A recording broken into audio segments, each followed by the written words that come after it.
In this video, I want to let you know that God has a special plan for your life. You are not ordinary. You are not meant to be like everybody else.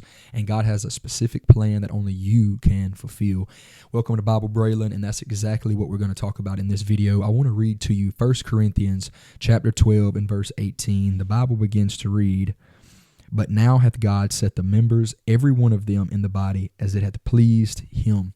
So God has you where you are for his glory. And that's what we have to understand as believers. We have to understand that it's not always about us, but it is always for the glory of God and for the will of God to be fulfilled in our life. And God will use certain situations. God will use certain things, whether it's easy, whether it's hard, whether it's good or bad. He will use certain things to mold us and to make us and to shape us into the image of the Lord Jesus Christ. And it's all for the glory of God. And you have to understand that just because you're not where other people may be, just because you're not doing what other people is doing that you wish to do or you want to do, God has a plan for you. And nobody else can walk in this plan. Nobody else can fulfill your assignment because it is specifically designed for you. And trust me, I know this can be hard sometimes because you look at people, you look at other people that may be doing something similar to what you want to do or you desire to do. Maybe it's in ministry or maybe it's in your work life or whatever the case may be, naturally or spiritually speaking.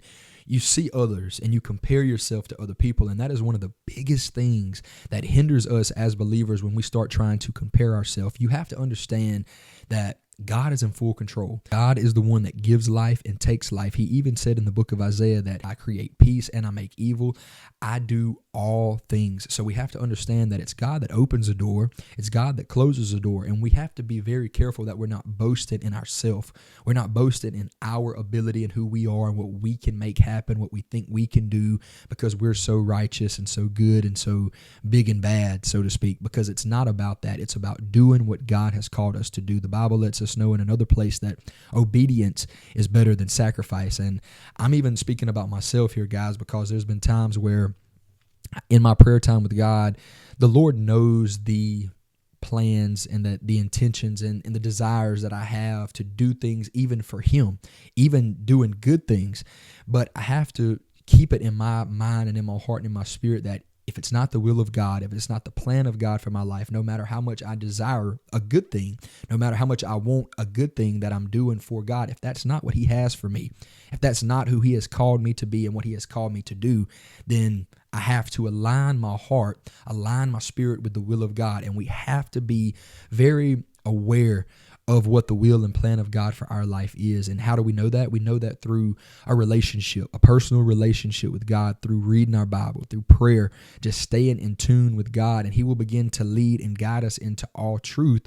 And he will let us know exactly what he would have us to do. And that's why the Bible tells us that, again, obedience is better than sacrifice. Even though you're trying to do a good thing, your heart may be right behind it. Your intention may be right behind it, which is two very important things that we must pay attention to when we're wanting to do whatever it is.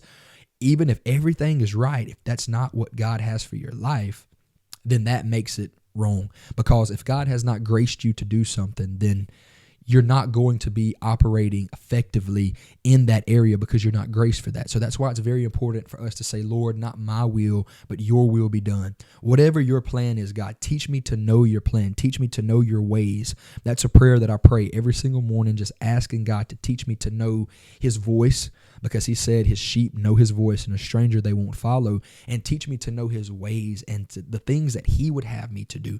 I am here. You are here for the glory of God, for the plan of God, for the will of God. And that's the most important thing in our life. So know today, you are absolutely not ordinary. You're not like anybody else. God has you created in his image and in his likeness in a special and specific way to fulfill his plan for your life, for his glory, so that other people can see God in you. You may be the only Bible some people ever read.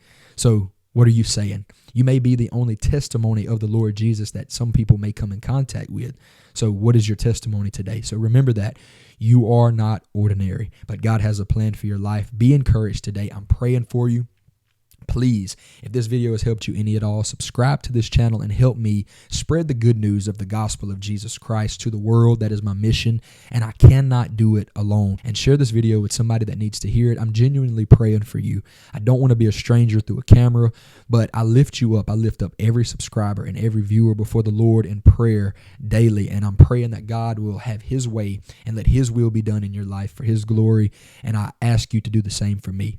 I'll see you next time. Be blessed.